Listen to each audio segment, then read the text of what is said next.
The moment Captain Damien stepped into the bustling LAX terminal after his red-eye flight, the world as he knew it shattered in an instant. A massive banner stretched across the arrivals hall, emblazoned with bold letters reading, "Congratulations, Captain Damien Thompson and his husband Ezra, on your beautiful marriage." Passengers and crew alike were clapping and cheering, smartphones held high to capture the moment. But Damien's stomach dropped like a plane hitting sudden downdraft. His phone exploded with notifications, texts from his mother in Texas screaming for answers, voicemails from his father demanding he call immediately, and even a frantic message from his sister asking if this was some kind of sick joke. He stood frozen in his crisp Navy uniform, duffel bag heavy on his shoulder, the weight of 3 years of careful secrecy crashing down around him. How had this happened? He and Ezra had married in a tiny chapel in Vermont just 2 weeks earlier. Only a handful of trusted friends present, no announcements, no social media, nothing that could reach back to his conservative family in Dallas. They had planned to tell his parents together, on their terms, when Damien felt ready. Someone at the airline, maybe an overzealous HR rep who noticed the updated emergency contact and spousal benefits, had decided to turn their private joy into a public spectacle. Corporate inclusivity at its finest, or so the banner claimed. Damien's hands shook as he dialed Ezra. "Babe, it's everywhere," he said the second the call connected, voice cracking despite the calm authority pilots were trained to project. "The banner at LAX, everyone knows." Ezra's reply came steady, but laced with worry. "I saw the photos trending already." "Damien, are you okay? I can catch the next flight out." The two men had met 3 years earlier during one of Damien's layovers in Los Angeles. Ezra, a freelance graphic designer with an easy smile and ocean view studio, had been sketching at a quiet coffee shop near the airport when Damien accidentally spilled his latte across the open sketchbook. Instead of anger, Ezra laughed, offered to buy a replacement coffee, and somehow they ended up talking for 3 hours about everything from childhood dreams to the loneliness of long flights. Their connection had been immediate and undeniable, late-night calls across time zones, stolen weekends in hidden corners of the country, always careful, always hidden. Damien had grown up in a strict Baptist household where being gay was never mentioned, only implied as something shameful. His father, a retired Air Force mechanic, had pushed him toward the cockpit from age 10, praising real men who provided for traditional families. His mother baked pies for church potlucks and dreamed aloud of the day her son would bring home a wife who could give them grandchildren. Damien became the golden boy, top of his flight academy class, captain by 30, the pride of the Thompson family. Love for Ezra had forced him to live 2 lives, the respected pilot by day, the devoted partner in secret. "I love you too much to lose them," he had whispered to Ezra more times than he could count.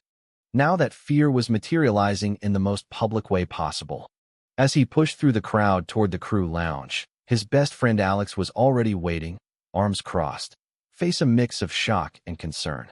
Alex had been his roommate in flight school, the one person outside of Ezra who knew the truth. "Dude, the whole airline is buzzing. I tried to shut down the rumors, but HR apparently thought a big banner would be supportive. Your parents called me too. They're losing it." Damien nodded numbly, changing out of his uniform in silence while his mind replayed the night he proposed. It had been during a rare week off in Colorado, hiking under a canopy of stars. On one knee, hands trembling, he had offered a simple titanium band. "Marry me, Ezra. I can't do this life without you anymore." Ezra had said yes through tears, and they had promised to face the future together.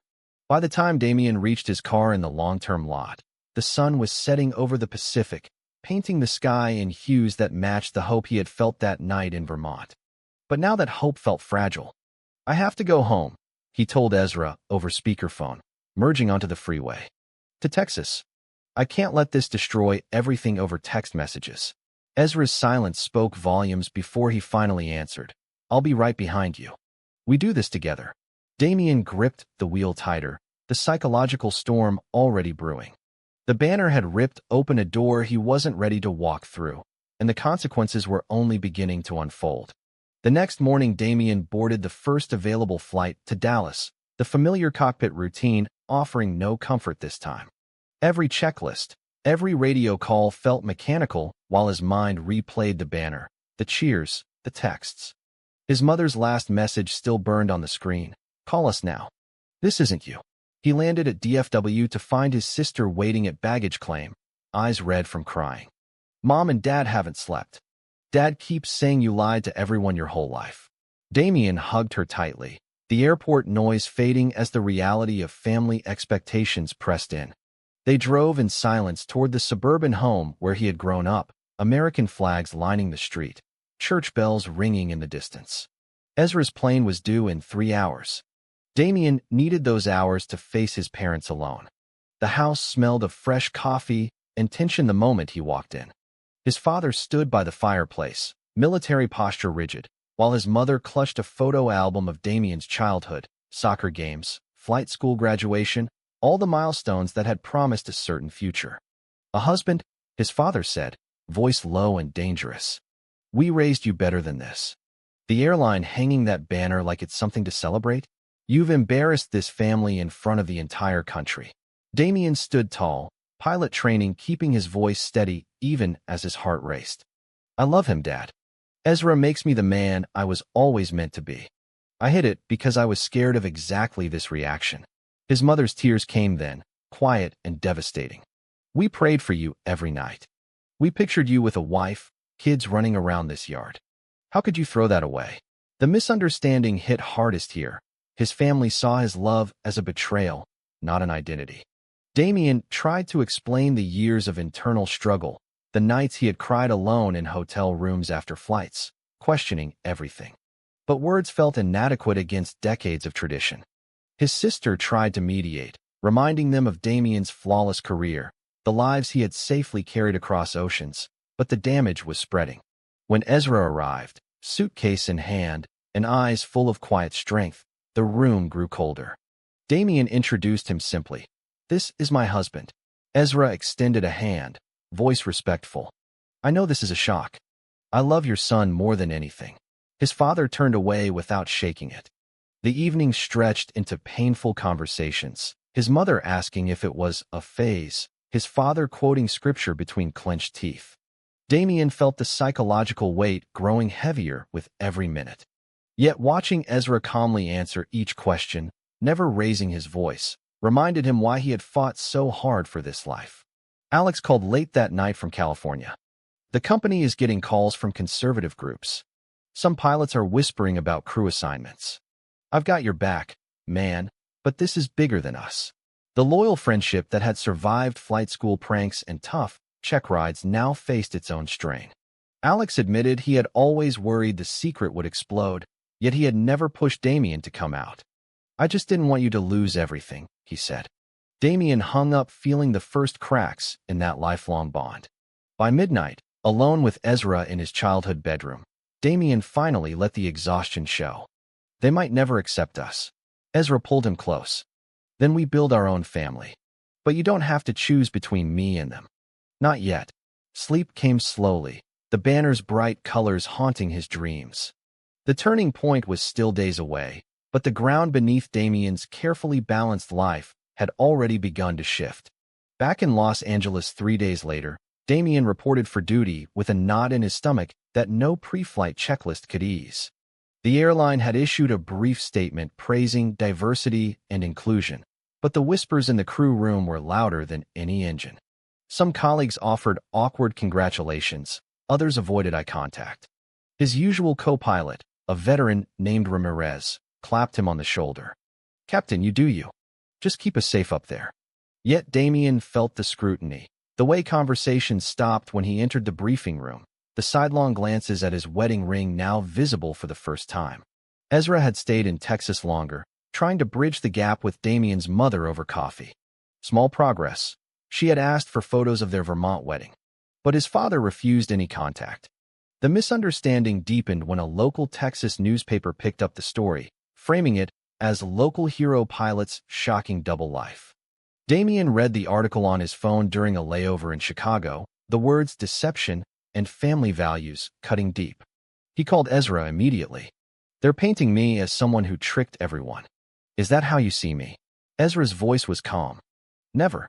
But I think your family needs time to rewrite the story they told themselves about you.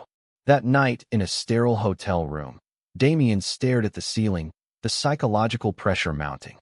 Aviation was a world that demanded perfection, mental health evaluations, zero tolerance for distraction. He had always excelled precisely because he compartmentalized so well. Now the compartments were collapsing. Alex flew in on the same route the next day and pulled Damien aside in the hotel bar. "Look, some of the older captains are asking HR if your lifestyle affects safety." I told them to shove it, but you know how these things snowball. The friendship that had once been effortless now carried an edge. Alex admitted he felt blindsided by how fast everything moved after the banner. "I covered for you for years. Now I'm the guy who knew and said nothing. My wife's getting questions at church."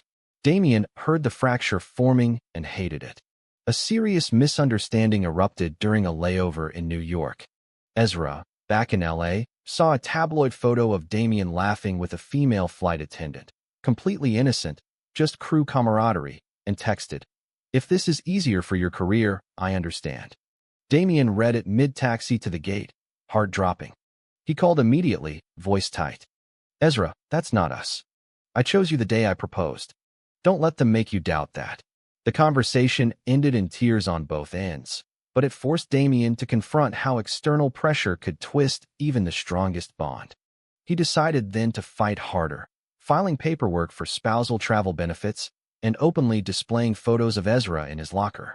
The return flight to LAX felt different. Damien announced his husband's name over the intercom during the safety briefing for the first time, voice steady. "My husband Ezra, and I thank you for flying with us today." A few passengers clapped. One older man muttered under his breath. Small acts, but each one chipped away at the secrecy that had defined him. Yet the cost was rising. Missed calls from childhood friends back home. A text from his sister saying Dad had taken down all the family photos that included Damien. The gradual increase in psychological conflict was becoming a constant hum, like engine noise he could no longer tune out. The secret that had once protected Damien now betrayed him in the worst way.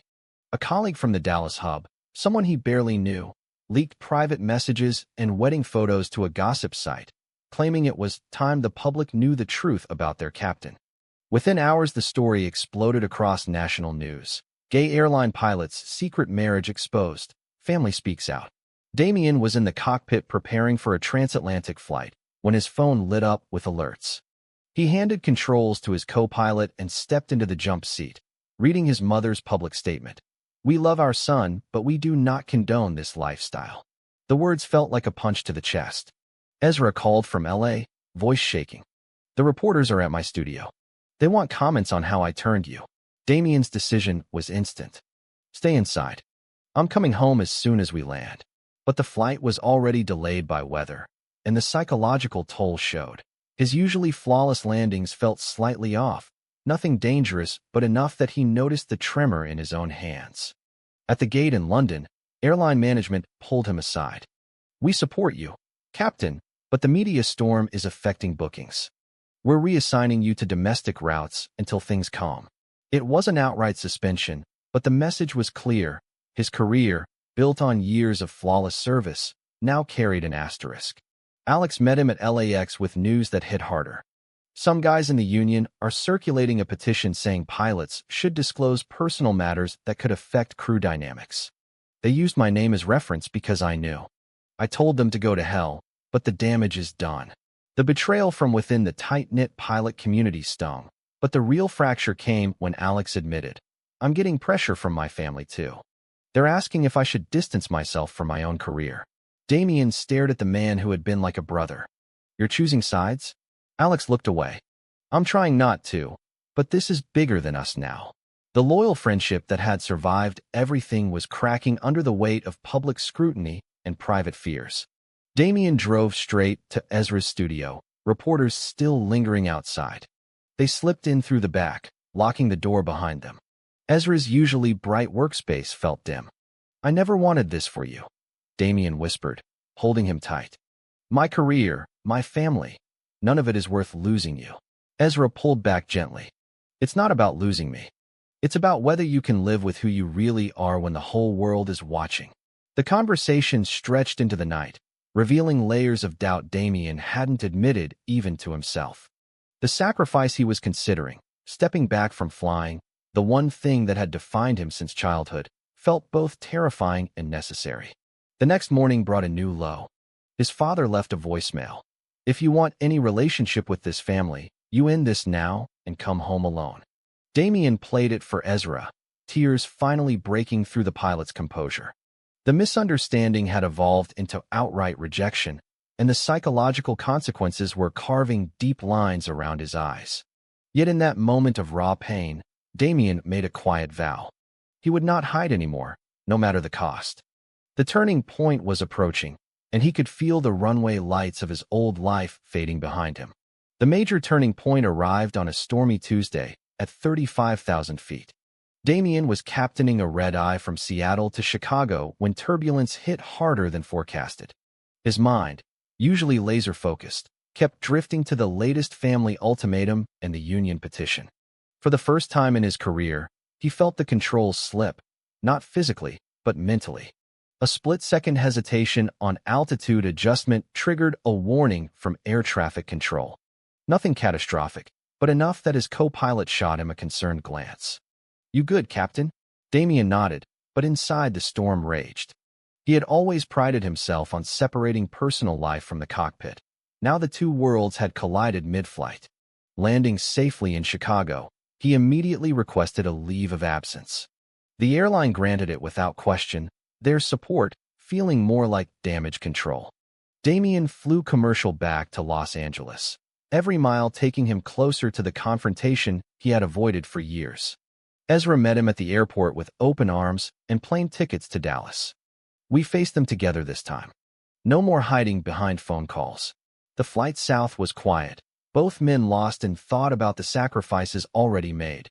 Damien's career pause, Ezra's studio bookings canceled due to paparazzi, the friendship with Alex now strained to radio silence. They arrived at the family home unannounced. Damien's mother opened the door, eyes widening at the sight of both men. His father stood in the hallway, arms crossed. "You brought him here?" The living room became a battlefield of emotions. Damien spoke first, voice steady from years of command. "I'm not here to ask permission. I'm here to tell you the truth I should have told you years ago. I am gay. I have always been gay. Ezra is my husband, and he is the best part of my life." His mother cried softly. His sister slipped in the back door, offering silent support. The accusations flew, betrayal, selfishness, sin, but Damien stood firm, detailing every year of fear, every flight where he had smiled through loneliness, every holiday spent pretending. Ezra spoke with quiet dignity, describing how Damien's love had given him courage too. "I never asked him to choose. But he shouldn't have to hide to keep your love." The hours stretched. At one point Damien's father left the room, slamming the door. The psychological exhaustion was total, yet something shifted when his mother finally asked to see their wedding photos. Small steps, but steps nonetheless. Damien felt the weight of years lifting slightly, replaced by the ache of possible permanent loss. That night, in a nearby hotel, Damien stared at the ceiling while Ezra slept beside him. The sacrifice had been made. He had risked his career, his family ties, even parts of his identity shaped by duty. But the growth was undeniable. He no longer measured his worth by other people's approval. The climax of the emotional storm was still unfolding, yet he could see the first hints of dawn breaking through the clouds. The final confrontation happened at sunrise the next morning. Damien's father appeared at the hotel door, eyes tired but no longer furious. "I spent the night reading everything I could find about this. I still don't understand it. But I do understand that losing my son hurts more than my pride." The words weren't full acceptance, but they were a bridge. They talked for hours, about fear, about faith, about the man Damien had become. His mother joined later, bringing homemade biscuits as a peace offering. Ezra sat quietly, letting Damien lead, his presence steady and reassuring. The family didn't suddenly wave rainbow flags, but they listened. Real change, Damien realized, came in small, honest moments, not grand gestures. Back in Los Angeles weeks later, Damien returned to the cockpit on limited duty. The airline had quietly dropped the union petition after public support poured in from unexpected places, passengers, fellow pilots, even some conservative voices who valued safety over politics. Alex reached out with a simple text. I was wrong to pull away. Still got your six, brother. The friendship began healing, one flight at a time. Ezra's studio thrived again, their life together now openly shared. Weekend hikes, quiet dinners, the simple joy of no longer hiding. Damien stood on the balcony of their apartment one evening, watching the sunset paint the sky the same vibrant colors as the day the banner had changed everything. He felt the full circle, from the shocked pilot in the terminal to the man who had faced every consequence and emerged stronger. The journey had tested love, fractured friendships, challenged family, and exposed him to society's harshest gaze. Yet every decision, every tear, every act of courage had led here, to acceptance that started within himself and slowly rippled outward. As the last light faded, one question lingered for Damien and for anyone walking a similar path. Was revealing the truth about his love for Ezra the ultimate act of courage that brought genuine acceptance, or did the price paid along the way prove some secrets should remain hidden forever? True or false?